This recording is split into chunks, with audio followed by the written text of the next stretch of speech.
Hello दोस्तों, good morning. कैसे हैं आप सब लोग? आशा करते हैं कि आप सभी अच्छे होंगे।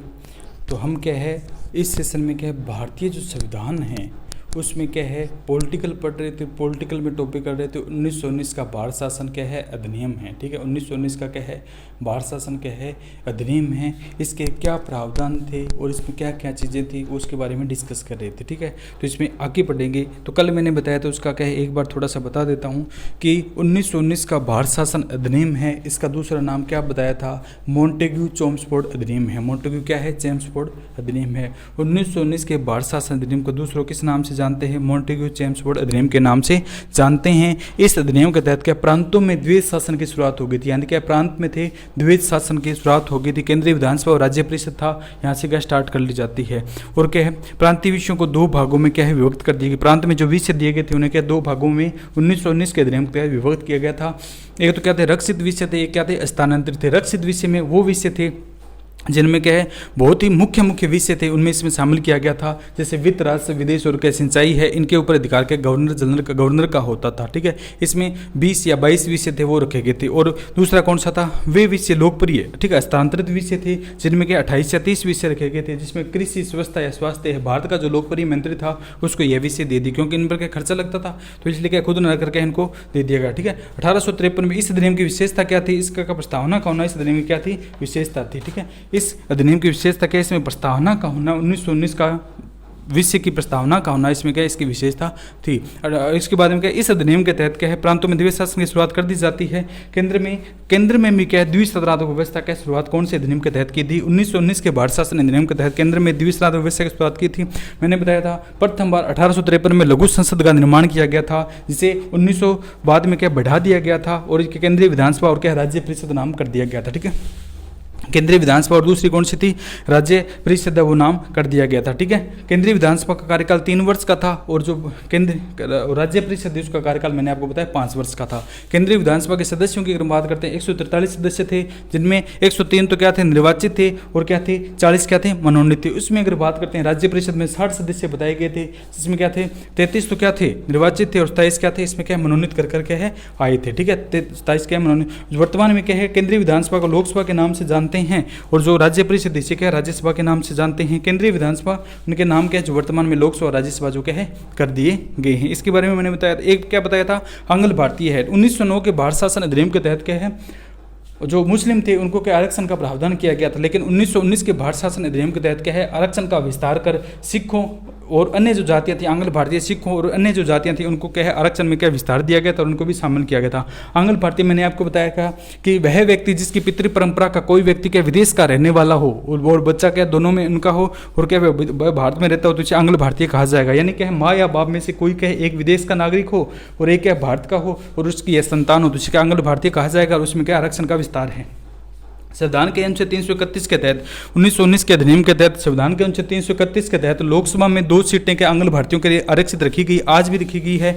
और विधानसभा में क्या 333 के तहत क्या है 1 सीटें के आरक्षित रखी गई है। प्रथम लोकसभा में की बात करते हैं, प्रथम लोकसभा में प्रथम आंग्ल भारतीय की महिला की बात करते हैं, श्रीमती इंडिग्रिड मैकेलोड नाम की एक महिला थी जो कि राजपुताना हाई स्कूल की क्या थी, प्रिंसिपल थी। और दूसरा कौन सा था, सलचाल डिमास थे जो केरल के पीएचडी विभाग के क्या प्रोफेसर थे। इन दोनों को प्रथम बार क्या है आंग्ल भारतीय के रूप में क्या है चुना गया था। ठीक है, तो 1919 के अधिनियम में क्या है 333 में क्या है 2 के लिए लोकसभा में और 1933 इनकी में क्या है विधानसभा में क्या है 2-1 का प्रावधान जो क्या है आंग्ल भारतीय का प्रावधान साधा वो क्या है किया गया। ठीक है, इसके बाद में 1919 के अधिनियम की अगर हम बात करते हैं तो इस अधिनियम के क्या है 1923 में एक कमीशन का गठन किया गया जिसका नाम क्या था, ली कमीशन, जिसकी अनुशंसा के आधार पर 1926 में यूपीसी का जो गठन था वो किया गया था। यूपीसी का क्या है गठन किया गया था कि यूपीसी इस प्रकार होगी और क्या है इसका प्रथम अध्यक्ष सरोज बारकर को बनाया गया था। और यूपीसी में के एक अध्यक्ष और क्या 10 सदस्य होते हैं, एक अध्यक्ष होता है और क्या 10 सदस्य इसमें होते हैं। ठीक है,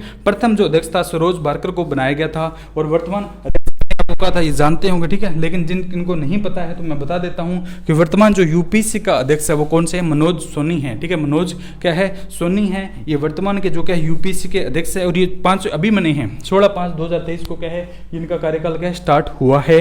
और ये वर्तमान में क्या है आईएएस प्रीलिम्स क्या इनके द्वारा जो संपन्न है वो नहीं, इनसे पहले क्या है जो आईएएस प्रीलिम्स का आयोजन हुआ था, लेकिन इनके गठन की घोषणा कर दी थी, लेकिन इसके इनके बाद में क्या है मेंस है आईएएस का जो मेन है वो इनके द्वारा क्या संपन्न जो करवाया जाएगा। ठीक है, तो इनका नाम क्या है, मनोज क्या है सोनी है, और ये क्या है 5वें महीने 16/5/2023 से क्या है वर्तमान तक क्या कार्यरत है और आगे भी क्या है रहेंगे।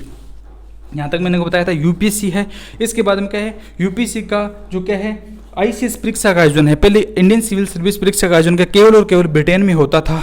ठीक है, इसमें क्या ब्रिटेन में जाकर देते थे, लेकिन 1919 के अधिनियम के तहत आईसीएस परीक्षा का आयोजन क्या है भारत में भी किया जाने लगा, भारत में भी क्या है किया जाने लगा। और 1921 में प्रथम बार क्या इलाहाबाद में क्या है आईसीएस जो इंडियन सिविल सर्विस परीक्षा थी इसका आयोजन क्या इलाहाबाद में किया गया था। और इसमें क्या भारत के 2 व्यक्तियों के द्वारा क्या प्रथम बार ये क्लेम किए गए थे। पुरुष में क्या सत्येंद्रनाथ टैगोर थे, महिला में कौन से थे, अन्ना जॉर्ज मल्होत्रा थे, इनके द्वारा क्या आईसीएस परीक्षा को क्या है उत्तीर्ण किया गया। ठीक है, और जो आज़ादी से पहले इसका नाम आईसीएस रखा गया, लेकिन 1900 आज़ादी के बाद क्या आज़ादी के बाद आईसीएस को क्या है आईएएस कर दिया गया। आईसीएस को क्या कर दिया गया आईएएस कर दिया। 1950 के बाद में क्या है 1950 में 1947 के बाद आज़ाद हुआ था और 1950 में इसका क्या 2 नाम कर दिए गए। ये तो क्या है आईएएस और क्या है एक क्या है आईपीएस है। 2 संभागों में इसको क्या विभक्त कर दिया गया। ठीक है, मूल संविधान में क्या केवल 2 भारतीय क्या सेवाएं थी, क्या थी आईएएस और क्या थे आईपीएस थी, इंडियन एडमिनिस्ट्रेशन सर्विस और क्या इंडियन पुलिस सर्विस थी। लेकिन संविधान के अनुच्छेद 312 के तहत राज्यसभा के 2/3 बहुमत के द्वारा 1966 में आईएफएस एक नई सेवा का गठन कर दिया गया जिसे भारतीय वन सेवा कहा जाता है। और ये क्या है 312 में राज्यसभा के 2/3 बहुमत के द्वारा क्या इसका जो प्रावधान था वो किया गया। तो वर्तमान में अगर वो बात करेगा कि कितनी अखिल भारतीय सेवाएं हैं तो वर्तमान में 3 अखिल भारतीय सेवाएं हैं, आईएएस आईपीएस और क्या आईएफएस है। ठीक है, इंडियन फॉरेस्ट सर्विस है, इसको भी क्या अखिल भारतीय की सेवा में क्या शामिल जो है वो किया गया। ठीक है, और इस अधिनियम के तहत क्या है यहाँ तक मैंने आपको क्या है कल बता दिया था। ठीक है, यहाँ तक क्या है मैंने बता दिया था। ठीक है, और इसमें क्या है राष्ट्रमंडल नामक संगठन से जुड़े राष्ट्र के बीच आपस में क्या है भेजते हैं, आपस में जब एक दूसरे के प्रतिनिधि भेजा जाता है उच्चायुक्त कहते हैं। भारत में प्रथम उच्चायुक्त सर रेमजे क्योर को बनाया गया था। ठीक है, जब राष्ट्रमंडल संगठन होते हैं, राष्ट्रमंडल देश होते हैं यानी यूएसए सूत्र उनके के प्रावधानों में जो देश शामिल है उनमें जब प्रतिनिधि को भेजा जाता है तो उसे क्या कहते हैं, उसे उच्चायुक्त कहते हैं, हायर कमिश्नर कहा जाता है। इसे क्या कहा जाता है हायर कमिश्नर कहा जाता है। भारत में आने वाला प्रथम सर रेमजे क्योर थे, प्रथम उच्चायुक्त कौन से सर रेमजे क्योर थे। और 1919 के अधिनियम के तहत क्या है महिला मताधिकार की शुरुआत मानी जाती है। ठीक है, तो भारत में अगर बात करते हैं महिलाओं को मताधिकार देने की शुरुआत कौन से अधिनियम से मानी जाती है 1919 के अधिनियम के तहत क्या है महिला मताधिकार की क्या शुरुआत मानी जाती है। और इस मंडल से क्या है इस अधिनियम के तहत क्या है 1919 के अधिनियम के तहत एक क्या निदेश मंडल की स्थापना की गई। निदेश मंडल की स्थापना की गई थी जिसमें क्या सदस्य तो कौन से थे, जो देशी राज्य के जो राजा थे, देशी राज्य के राजा थे वो थे। और गवर्नर क्या था इनका क्या अध्यक्ष था। ठीक है, देशी रियासतों के जो राजा थे उनको तो किसका सदस्य बनाया गया था। और क्या है जो अगर बात करते गवर्नर थे वो इनके क्या थे अध्यक्ष थे, यानी एक निदेश मंडल का गठन था वो 1919 के अधिनियम के तहत क्या था किया गया था। ठीक है, और इस अधिनियम के तहत क्या है प्रत्यक्ष निर्वाचन की शुरुआत हुई थी। प्रत्यक्ष निर्वाचन प्रणाली की शुरुआत किस अधिनियम से मानी जाती है तो 1919 के अधिनियम से मानी जाती है। इससे पहले हमने पढ़ा था 1909 में भी प्रत्यक्ष निर्वाचन की बात की थी, लेकिन वहां पर केवल और केवल के आंशिक रूप से प्रत्यक्ष जो निर्वाचन की है हमारे द्वारा क्या है बात की गई थी। इसके बाद में क्या है प्रत्यक्ष निर्वाचन यानी सभी को निर्वाचन करने का अधिकार था वो कौन से अधिनियम में दिया गया था तो 1919 के भारत शासन अधिनियम के तहत क्या है प्रत्यक्ष जो निर्वाचन प्रणाली का क्या है सिद्धांत था वो दे दिया गया था, यानी व्यक्ति क्या है उन्हें चुन सकता था। ठीक है, भारत मंत्री और भारत सचिव था उसका वेतन क्या पहले कहाँ से दिया जाता था भारत से दिया जाता था। ठीक है, भारत के राजसभा से दिया जाता था। ठीक है, इनको क्या है वेतन दिया जाता था, लेकिन 1919 के अधिनियम के तहत क्या है इसको ब्रिटिश राजसभा से देना स्वीकार किया गया था कि क्या है ये ब्रिटेन का व्यक्ति है तो वित्त सचिव है यानी ब्रिटेन का है तो वहीं से देगा, अपने भारत से क्यों दें इसको वेतन। तो उसको क्या है 1919 के अधिनियम में यह प्रावधान किया वहां से लेगा। ठीक है, तो इस अधिनियम ने क्या है इस अधिनियम के बारे में तिलक ने क्या कहा था कि यह अधिनियम क्या है बिना क्या है तिलक ने इसे क्या है बिना सूरज का सवेरा कहा था। 1919 के अधिनियम को तिलक ने क्या कहा था बिना सूरज का क्या कहा था सवेरा कहा था। 1919 के अधिनियम के बारे में तिलक ने क्या था कहा था कि यह क्या है अधिनियम जो क्या है बिना सूरज का क्या है सवेरा है। ठीक है, हमने जानते हैं 1909 के अधिनियम के बारे में 3 प्रावधान आए थे। जवाहरलाल नेहरू ने कहा था इस अधिनियम ने एक ही दिन में पाकिस्तान को क्या खड़ा कर दिया। 1940 में लगभग ये बात उनके द्वारा कही गई थी। दूसरी बार R.C. मजूमदार ने इस अधिनियम को क्या चंद्रमा की चांदनी के समतुल्य बताया था, यानी 1909 के अधिनियम को कहा था। और तीसरा क्या है मिट्टो ने मार्ले को पत्र लिखा कि हम क्या है नाग के दांत बो रहे हैं जिसका परिणाम क्या है बहुत ही भीषण होगा, यानी आने वाले समय में क्या है इसका जो परिणाम है हमें क्या है भुगतना होगा। तो ये 1909 के अधिनियम के बारे में क्या है प्रावधान थे वो किए गए थे। इसके बाद 1919 के अधिनियम क्या था, तिलक ने इसे क्या बिना सूरज का क्या है सवेरा कहा था। ठीक है, तो यही बातें हैं 1919 के अधिनियम की। ठीक है, 1919 के अधिनियम की अगर बात करते हैं, 1919 नहीं, ये क्या 1919 का भारत शासन अधिनियम कौन सा है, 1919 का भारत शासन क्या है अधिनियम है। तो इसमें देखते हैं 1919 के अधिनियम के तहत क्या नई अखिल भारतीय सेवा का गठन किया गया, जो संविधान के अनुच्छेद 312 के तहत राज्यसभा से 2/3 बहुमत से पारित कर करके इसको लाया गया था। IFS है, जिसका निर्माण के 1966 में किया गया। इस अधिनियम के तहत क्या महिला मताधिकार की शुरुआत हुई, कौन से अधिनियम के तहत, 1919 के भारत शासन अधिनियम के तहत क्या है महिला मताधिकार की क्या शुरुआत मानी जाती है। और इस अधिनियम के तहत नरेश मंडल की शुरुआत की, जिसमें क्या है सदस्य देशी रियासतों के राजा व अध्यक्ष के गवर्नर जनरल होते थे, जिसके अध्यक्ष कौन से थे, गवर्नर हुआ करते थे। सदस्य कौन से नरेश मंडल के क्या है, देशी रियासतों के जो राजा थे वो थे। ठीक है, प्रत्यक्ष निर्वाचन प्रणाली की शुरुआत कौन से अधिनियम से मानी जाती है, 1919 के भारत शासन अधिनियम के तहत क्या है प्रत्यक्ष निर्वाचन की शुरुआत है वो मानी जाती है। भारत मंत्री व भारत सचिव को वेतन ब्रिटिश राजस्व से देना निश्चित किया गया, कौन से अधिनियम के तहत, 1919 के अधिनियम के तहत क्या है भारत मंत्री या भारत सचिव को वेतन था वो कब से ब्रिटिश राजस्व से देना क्या है निश्चित किया गया। पहले यह भारतीय राजस्व से दिया जाता था। ठीक है, वेतन देने की शुरुआत भारतीय राजस्व से 1799 से क्या है 1919 तक जो क्या ब्रिटिश सचिव था उसको वेतन क्या है भारतीय राजस्व से भारतीय खजाने से दिया जा रहा था। लेकिन 1919 में यह प्रावधान किया गया कि यह जो वेतन है वो हम नहीं देंगे, यानी क्या है हम नहीं देंगे, केवल वो क्या है ब्रिटिश सरकार क्या है इसका वहन करेगी। तिलक ने इसे क्या है बिना सूरज का क्या है सवेरा कहा था। तिलक ने क्या है 1919 के अधिनियम को तिलक ने क्या कहा था, इसे बिना सूरज का सवेरा कहा था। ठीक है, बिना सूरज का क्या है सवेरा कहा था। अब 1919 का अधिनियम था इतना ही। ठीक है, इसके बाद में क्या कोई अधिनियम जब आता है तो उसकी क्या समीक्षा की जाती है, उसकी समीक्षा के लिए कमेटी आती है। ठीक है, तो कोई अधिनियम क्या है हमने जब लागू किया, कोई कार्यप्रणाली लागू करते हैं तो उसकी जांच होती है कि यह क्या है धरातलीय स्तर पर यह लागू हो रही है कि नहीं हो रही है। तो यह क्या 1919 का जो अधिनियम लागू किया गया था इसकी जाँच की जानी थी। ठीक है, 10 वर्ष बाद क्या है इस अधिनियम की क्या समीक्षा की जानी थी कि 10 वर्ष बाद इसके बाद में देखेंगे कि ये जो हमने लागू किया था वो सही तरह से लागू हो रहा है, इसके जो प्रावधान है या नहीं हो रहे हैं। 10 वर्ष बाद इसकी समीक्षा की जानी थी, सही पाए जाने पर इसे क्या है आगे बढ़ाने का प्रावधान था। ठीक है, अगर ये सही पाया जाता है तो इसे क्या है आगे बढ़ाया जाएगा। ठीक है, 10 वर्ष बाद क्या है इसको क्या आगे बढ़ाया जाएगा। ठीक है, यानी 1900 अगर हम बात करते हैं 1919 10 वर्ष बाद 1929 तक इसको क्या आगे बढ़ाया जाएगा। लेकिन 1927 में साइमन नाम के व्यक्ति के द्वारा क्या है साइमन कमीशन की घोषणा कर दी जाती है। सर साइमन स्मिथ का ये भारत आया था, साइमन कमीशन की घोषणा की जाती है। इसमें 7 सदस्य थे। साइमन कमीशन में कितने सदस्य थे, 7 सदस्य थे। इसमें 6 सदस्य कौन से थे, ब्रिटिश थे, और एक कौन सा था 6 सदस्य प्लस क्या एक अध्यक्ष था जो कौन सा था साइमन था। ठीक है, 6 सदस्य प्लस एक साइमन क्या थे अध्यक्ष थे। ये भारत आते हैं और इसमें क्या है जो प्रावधान थे उनके बारे में क्या है समीक्षा की जानी थी। इसे प्रावधान के लिए आए थे, लेकिन क्या है इसमें एक भी भारतीय शामिल नहीं था। जब साइमन कमीशन भारत आया था तो इसमें क्या एक भी भारतीय को शामिल नहीं किया गया था। भारतीय प्रावधानों को लेकर के इनके द्वारा समीक्षा की जानी थी, लेकिन क्या उसमें एक भी भारतीय नहीं था। ठीक है, तो ये क्या है बहुत ही अनबन सी बातें थी, तो भारतीयों ने इसका क्या है विरोध किया था। तो साइमन से 7 सदस्य भारत आए थे। प्रथम बार जो साइमन क्या है भारत कब आया था, 3 फरवरी 1928 को क्या है प्रथम बार जो साइमन भारत आया था। और 3 फरवरी 1928 से लेकर क्या है यह जो क्या था 13 मार्च 1928 तक क्या है भारत में रहा था। 3 फरवरी 1928 से लेकर क्या है 13 मार्च 1928 तक प्रथम बार जो साइमन था वो भारत में रहा था, फिर वापस चला जाता है। और दूसरी बार यह क्या आया था 11 अक्टूबर 1928 से 13 अप्रैल 1929 तक। 11 अक्टूबर 1928 से 13 अप्रैल 1929 तक क्या है दूसरी बार जो क्या भारत में यह आता है और यहाँ पर क्या है रहता है। तो जब ये भारत आया था, ठीक है, जब ये क्या भारत आया था तो इसमें क्या एक ही व्यक्ति क्या था, एक ही व्यक्ति कौन सा था, भारतीय नहीं था। जब साइमन कमीशन भारत आया था इसमें एक भी भारतीय व्यक्ति शामिल नहीं था। तो भारतीयों ने क्या इसमें क्या साइमन गो बैक के नारे लगाए थे। ठीक है, साइमन गो बैक के क्या नारे लगाए थे कि साइमन क्या आप वापस जाएं। ठीक है, तो साइमन कमीशन आए हैं उसको वापस भेजा गया कि साइमन गो बैक आप जाएं। तो उसमें क्या भारत सचिव था, बर्किन हेरू नाम का भारत सचिव था। उसने कहा था कि अगर क्या है भारत सचिव उसमें कौन से थे, बर्किन हेरू था। उसने कहा था जवाहरलाल, इधर कौन से थे, मोतीलाल नेहरू थे। ठीक है, मोतीलाल नेहरू से कहा जो कि आप में अगर दम है, ये अगर क्या है आप में क्या दम है तो इसको क्या है आप अपना क्या है संविधान पेश करें, आप क्या है अपना जो कोई संविधान है उसको पेश करें, ठीक है, तो हम आपकी बातें मान लेंगे, हम वापस नहीं जाएंगे, इसको क्या वापस नहीं बेच सकते हैं। तो मात्र 72 घंटे यानी 3 दिन में क्या है मोतीलाल नेहरू के द्वारा क्या संविधान था वो लिखा गया था, ठीक है।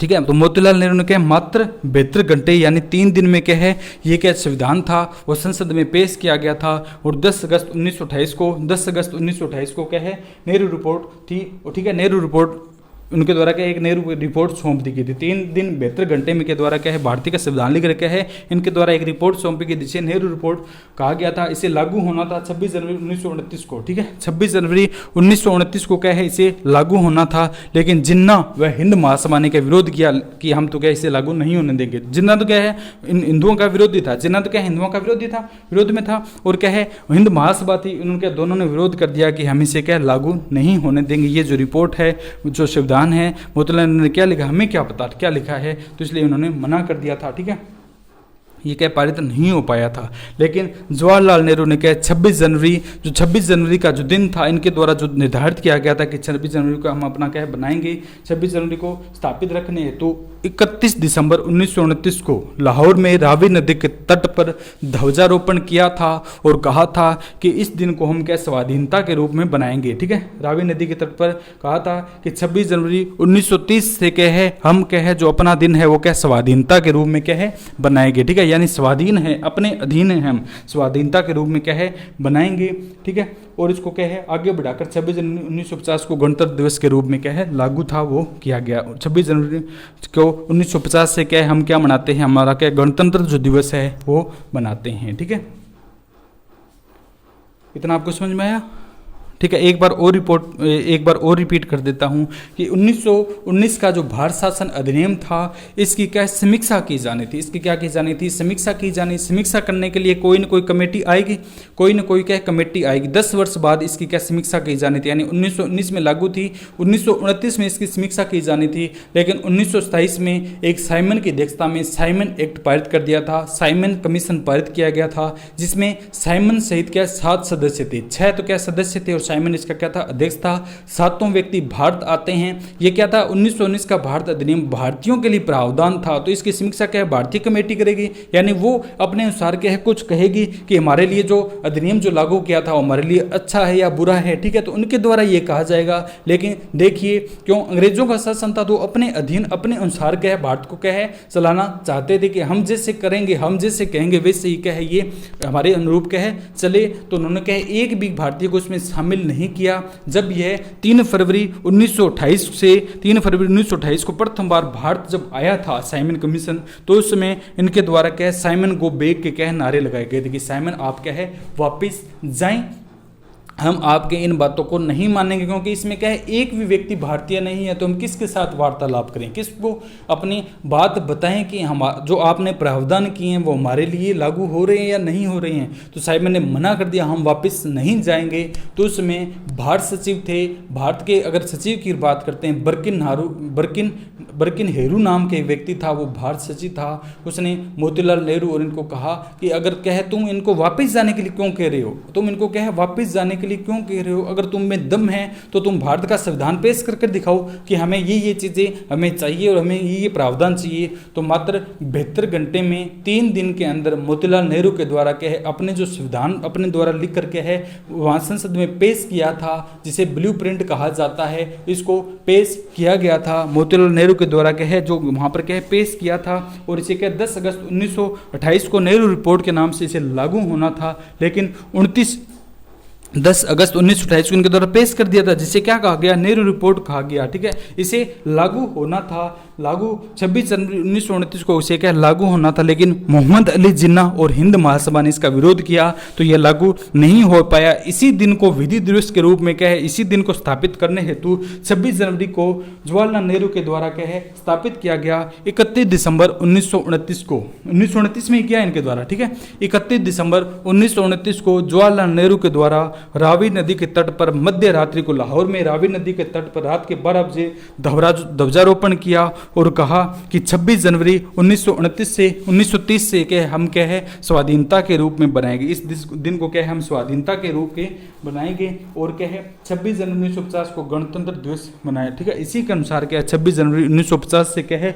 गणतंत्र दिवस बनाया जाने लगा। ठीक है, 26 जनवरी को गणतंत्र दिवस के रूप में इसी रूप में चुना गया। क्यों? क्योंकि उन्होंने क्या है जो कार्य किए थे स्वाधीनता के लिए बातें की थी 1929-30 में, वो 26 जनवरी को ही की थी। तो इन्हीं की तारीख को ध्यान में रख करके अपने जो दिन था वो 26 जनवरी 1950 को गणतंत्र दिवस के रूप में क्या है जो क्या है बनाया गया। ठीक है, इस प्रकार इनके द्वारा क्या अथाह जो क्या है प्रयास थे वो किए गए थे। ठीक है, अथाह जो क्या है प्रयास थे वो किए गए थे।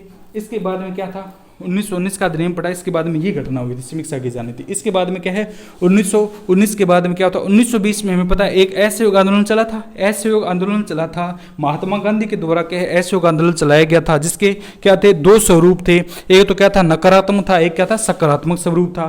नकारात्मक की अगर हम बात करते हैं तो नकारात्मक था इसमें क्या है कि बच्चों को सरकारी स्थानों और स्कूलों में भोजन नहीं दे, ठीक है भेजना। ठीक है, तो बच्चों का नकारात्मक रूप क्या था कि बच्चों या जो कोई व्यक्ति थे उनको सरकारी संस्थानों में नहीं भेजेंगे। ठीक है, बच्चे बूढ़े कोई भी क्या सरकारी संस्थानों का यूज नहीं किया। सकारात्मक क्या था स्वदेशी अपनाएंगे और अपने झगड़े क्या खुद सुलझाएंगे। ठीक है, 1919 के बाद में 1920 में क्या था असहयोग आंदोलन चला था, जिसके क्या थे दो रूप बनाए गए थे। एक तो क्या सकारात्मक रूप था, एक क्या था नकारात्मक रूप था। एक तो नेगेटिविटी वाले व्यक्ति थे, एक पॉजिटिविटी वाले थे। नकारात्मक व्यक्ति ने कहा था हम की सरकार के द्वारा जो भी संस्थाएं हैं, जो भी स्कूल है, जो भी अस्पताल है, जो भी व्यवस्थाएं उनमें क्या है हम नहीं जाएंगे, यानी क्या है सरकारी व्यवस्थाओं का हम क्या है विरोध करेंगे। और दूसरा सकारात्मक प्रभाव क्या था कि हम क्या है अपने द्वारा बने हुई चीजें स्वदेशी अपनाएंगे और अपने झगड़े खुद ही सुलझाएंगे। अंग्रेजों के पास नहीं चाहेंगे कि हमारे मतभेद हो गया, हमारे मध्य यह लड़ाई होगी तो आप इसको सुलटाएं, ठीक है इसको समझाएं या उसको कुछ भी करें। तो ये क्या सकारात्मक रूप था, यानी खुद के द्वारा का। ठीक है, मेक इन इंडिया 2015 में नरेंद्र मोदी के द्वारा मेक इन इंडिया इसीलिए तो लागू किया गया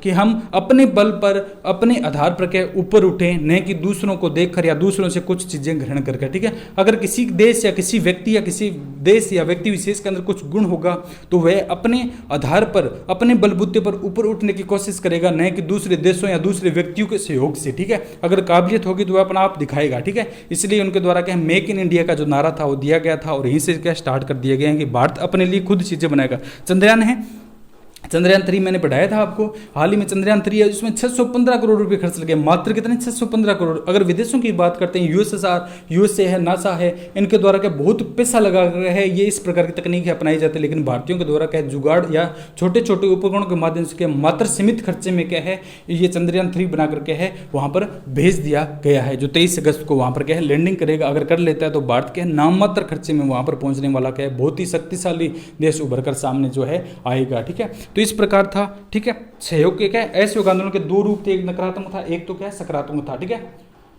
तो इसके बाद में क्या 1921 का जो वर्ष आया था वो क्या असहयोग वर्ष रूप में मनाया गया। ठीक है, असहयोग वर्ष के रूप में कौन सा वर्ष बनाया गया 1921 का था, वो पूरा ही क्या है असहयोग वर्ष के रूप में बनाया गया। ठीक है, इसके बाद हमें पता है 5 फरवरी 1922 को क्या चोरी चोरा कांड हत्याकांड हो गया था। हमने पढ़ा है कि चोरी चोरा कांड हत्या को हटा पुलिस में क्या है वहां पर वस्तुएं उठा ली थी और थाने में जाकर के उसको जला दिया गया था। ठीक है, 5 फरवरी 1922 को क्या हुआ था चोरी चोरा कांड हो गया था। इसमें क्या है कुछ चीज़ें वस्तुएं चुरा ली गई थी और वहां पर क्या लोगों ने क्या है दंगा प्रसाद किया था और थाने में गए थे, थाने में पुलिस वाले थे उनको क्या वहीं पर क्या है जला दिया था। ठीक है, और 22 फरवरी को जो असहयोग आंदोलन था वो वापस लिया गया था। 12 फरवरी को असहयोग आंदोलन क्या है वापस लिया गया था। सुभाष चंद्र बोस ने राष्ट्रीय दुर्भाग्य कहा था। 12 फरवरी को असहयोग जो आंदोलन चलाया गया था गांधी जी के द्वारा वो क्या वापस ले लिया गया था। तो सुभाष चंद्र बोस ने कहा था ये क्या राष्ट्र के लिए क्या दुर्भाग्य है कि हम क्या है वापस ले रहे हैं। ठीक है, वापस नहीं लेना चाहिए था। क्या था वापस जो क्या था नहीं लेना चाहिए था। क्यों? अगर ये आंदोलन चलता रहता असहयोग रूप से चलता रहता तो क्या है अंग्रेज उसी समय मान जाते कि ये क्या अपने लिए कुछ करेंगे, अपने लिए क्या कुछ करें तो इनको क्या है हमें क्या है यहाँ पर इनके प्रावधान जो लागू करने चाहिए, लेकिन वापस ले लिया था। ठीक है, तो वापस लेने के बाद क्या है गांधी सुभाष चंद्र बोस ने कहा था ये क्या अपने देश के लिए क्या है दुर्भाग्य की बात है। इसके बाद 1924 में कांग्रेस का बेलगांव बेंगलुरु में अधिवेशन हुआ था जिसमें क्या है महात्मा गांधी के द्वारा क्या है अध्यक्षता की थी। 1924 का क्या है कांग्रेस के अलग अधिवेशन क्या लगातार चल रहे थे। पहले लखनऊ में हुआ था, जयपुर में हुआ था और अन्य देशों में भूमि में लगातार चल रहे थे। तो 1924 का जो कांग्रेस का अधिवेशन था वो कहाँ पर हुआ था, बेलगांव बेंगलुरु में हुआ था, जिसमें क्या महात्मा गांधी के द्वारा अध्यक्षता की गई थी। प्रथम बार क्या है इनके द्वारा क्या जो महात्मा गांधी ने क्या है अध्यक्षता की थी। इसके बाद में क्या 1928 का साइमन कमीशन फिर वापस भारत आया था। 3 फरवरी 1928 को क्या साइमन कमीशन भारत आया था। हमें पता है 3 फरवरी 1928 को क्या था, साइमन कमीशन क्या है भारत आया था। और 10 अगस्त 1928 को क्या नेहरू रिपोर्ट सौंपी थी, जिसमें क्या है नेहरू जी ने रिपोर्ट सौंपी थी। और 1929 को रावी नदी के तट पर 1929 में लाहौर में रावी नदी के तट पर मध्य रात्रि को क्या है इनके द्वारा क्या है ध्वजारोपण था वो किया गया था। ठीक है, इनका जवाहरलाल नेहरू रावी नदी पर ध्वजारोपण किया था। 1930 में क्या है सविनय अवज्ञा आंदोलन चला था। गांधी जी के द्वारा क्या है एक दांडी यात्रा दिया गया जिसे सविनय अवज्ञा आंदोलन कहा गया था। इसमें क्या थे कुल कितने व्यक्ति थे 78 और एक क्या है महात्मा गांधी इनके दंड नामक स्थान पर क्या है चुके किए गए। इसके बाद में क्या है 1930 31 और क्या है 31 में क्या गोलमेज 3 गोलमेज सम्मेलन हुए थे। ठीक है, इसके बाद में आता है 1935 का भारत शासन क्या है अधिनियम। 1935 का क्या आएगा भारत शासन अधिनियम। ठीक है, तो इसके बारे में क्या विस्तारपूर्वक चर्चा से पढ़ेंगे। 1935 के भारत शासन अधिनियम में क्या क्या प्रावधान थे और इसके बारे में क्या क्या कहा गया। ये एक अधिनियम बच गया। इसके बाद में हम आएंगे अपने भारत का क्या है जो संविधान है उसके बारे में क्या है चर्चा करेंगे। ठीक है, तो आशा है कि आपको ये समझ में आएगा। छोटी छोटी बातें हैं लेकिन क्या है समझना इनको क्या है जरूरी है। तो ओके दोस्तों, आज के लिए क्या इस सेशन में इतना ही। बाकी क्या है आगे वाले सेशन में क्या है डिस्कस करेंगे। वहाँ से क्या है भारत का जो 1935 का भारत शासन अधिनियम है वो कंप्लीट हो जाएगा। उसके बाद में क्या हम भारत के संविधान की ओर क्या अग्रसर होंगे। ठीक है, ओके दोस्तों, धन्यवाद।